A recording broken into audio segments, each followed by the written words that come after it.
Hello friends, जय Jagannath. Cooking with इति को आपनको स्वागत। आज मु आपनक पई नै आछि ओडिसा रे बहुत फेमस स्ट्रीट फूड फुडमा घुगुनी। एई घुगुनी रे स्वाद एमिति जे थरे खाइले बारंबार खाइबा को इच्छा हबो। एई रेसिपी रे मु आपनक सहित शेयर करछि किछि छोट छोट टिप्स जहा द्वारा आपनक फुडमा घुगुनी मध्ये रास्ता कड़र दुकान वाली टेस्टी हेबो। चलंतु आरंभ करिवा। राति सारा धळा मटर को भिजै रखि देइतिली। ताको आमे गोटे प्रेशर कुकर रे नै जिबा। प्रेशर कुकर रे सब मटर गुडा को ऐड करि नेबा। मटर गुड़ाक आड कला परे गोटे आलू को भी पकई नवा। आपण चाहिए या स्किप करेंगे। किसी लुण पकई नवा, किसी हलदी पकई नवा। हलदी लुण पड़ला परे आपण आवश्यक अनुसार आम पानी देदेबा। पानी दे किसी समय मिक्स करी ताको 2 ରୁ 3ଟା सीटी देदेबा प्रेशर कुकर रे। एपटे आम प्रिपेयर कर नवा हमर मसला। मसला कि मु 2टा सुखला लंका नहीं किसी जीरा नहीं किसी रसुण नहीं किसी अदा नहीं आउ आवश्यक हिसाब से पियाज नहीं ए सबको ग्राइंड करी रखी नवा। एपटे गोटे कड़ई रे कि सोरिष तेल नहीं जिबा। सोरिष तेल गरम हो तले कटा पियाज पकई नवा। पियाज को भल से भाजी नवा जे पर्यंत नाली न हो जाइछि। पियाज भाजी होला परे किछि कंचा लंका पकई नवा ताको मध्ये भाजी नवा। किछि टमाटो ऐड कर नवा। टमाटो को भल से भाजी नवा जेते पର୍ଯ୍यंत सेटा मोळी न जाइछि। देखो हमर टमाटो मध्ये मोळी गलानी। सेतरे रखिथिबा अदा रसुण पेस्ट भी ऐड कर नवा। ताको भल से कसी नवा। कि कसी होला परे सेतिरे आमे लंका गुंड किछि करी पाउडर पकई नवा। ताको हम भल से कसी नवा। देखो हमर मसला मध्ये कसी हे गलानी। सेतिरे लूण पकई नवा।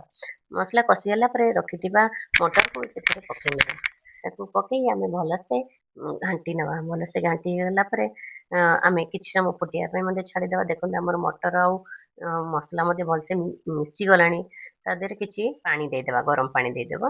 गरम पानी देई ताकू धनिया पत्र पकई नवा। धनिया पत्र पकई सारला परे आमे किछि समय फुटिया ପାଇଁ छाडी नवा। किछि समय गोळेई नवा भल से। देखो मटर आउ मसला भल से गरम फुटी गलानी। ता किछि समय ढांकी रखि नवा।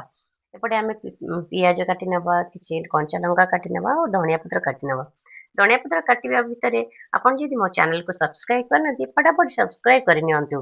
एपटे हमर घुगुनी बने गलानी। देखंतु घुगुनीटा बहुत सुंदर देखा होछि। ठीक रास्ता साइड घुगुनी बळी तार ग्रेवीटा भी बहुत मस्त ହେଇଛି। ଆମେ ଗୋଟେ ପ୍ଲେଟ୍ରେ ସର୍ଭ କରିନେବା ଆମର ଘୁଗୁନିକୁ। ଦେଖନ୍ତୁ ଗୋଟେ ପ୍ଲେଟ୍ରେ ସର୍ଭ କରିନେଇଛି। ଆମେ ଏବେ ପ୍ରସ୍ତୁତ କରିବା ଆମର ଖୁଡ଼ୁମା ଘୁଗୁନି। ସେଥିପାଇଁ ଆମେ ପ୍ରଥମେ ଖୁଡ଼ୁମା କିଛି ପକେଇନା ପ୍ଲେଟ୍ରେ। ଖୁଡ଼ୁମା ପକେଇ ସାରିଲା ପରେ ଆମେ କିଛି କଟା ପିଆଜ ଦେଇଦେବା। କଟା ପିଆଜଟା ଟିକେ ବେଶୀ ପରିମାଣରେ ପିଆଜ ଟିକେ ପଡ଼ିଲେ ବେଶୀ ଭଲ ଲାଗେ। ତାପରେ ଆମେ କିଛି କଞ୍ଚା ଲଙ୍କା ଦେଇଦେବା। କିଛି ଧଣିଆ ପତ୍ର ଦେଇଦେବା। ତାପରେ ଧଣିଆ ପତ୍ର ପରେ ଆମେ 2 ରୁ 3 ପିଞ୍ଚ ଜିରା ଗୁଣ୍ଡ ଦେଇଦେବା। ତେନ୍ତୁଳି ରସ ଦେଇଦେବା। ତାପରେ ଆମେ ଦହି ଦେଇଦେବା। ତାପରେ ବ୍ଲାକ୍ ସଲ୍ଟ ଦେଇଦେବା ସ୍ୱାଦ ହିସାବରେ। ତାପରେ ଝୁରି ଭଜା ପକେଇ ଭଲ ଗରମା ଗରମ ସର୍ଭ କରିନେବା। ଦେଖନ୍ତୁ ଠିକ୍ ରାସ୍ତା ସାଇଡ୍‌ର ଖୁଡ଼ୁମା ଘୁଗୁନି ଭଳି ଦେଖାଯାଉଛି। ଯଦି ଆଜିର ଏଇ ରେସିପି ଆପଣଙ୍କୁ ଭଲ ଲାଗିଥାଏ ତାହେଲେ ଭିଡ଼ିଓଟିକୁ ଲାଇକ୍ କରନ୍ତୁ, ନିଜ ପରିବାର ଓ ସାଙ୍ଗମାନଙ୍କ ସହିତ ସେୟାର କରନ୍ତୁ। ଏମିତି ନୂଆ ନୂଆ ରେସିପି ଦେଖିବା ପାଇଁ କୁକିଂ ୱିଥ୍ ଇତିକୁ ସବସ୍କ୍ରାଇବ୍ କରନ୍ତୁ ଏବଂ ପାଖରେ ଥିବା ବେଲ୍ ଆଇକନ୍‌କୁ ବଜାଇ ଦିଅନ୍ତୁ। କମେଣ୍ଟରେ ଜଣାନ୍ତୁ ଆପଣ ପରବର୍ତ୍ତୀ ଭିଡ଼ିଓରେ କେଉଁ କେଉଁ ଓଡ଼ିଆ ରେସିପି ଦେଖିବା ପାଇଁ ଚାହୁଁଛନ୍ତି।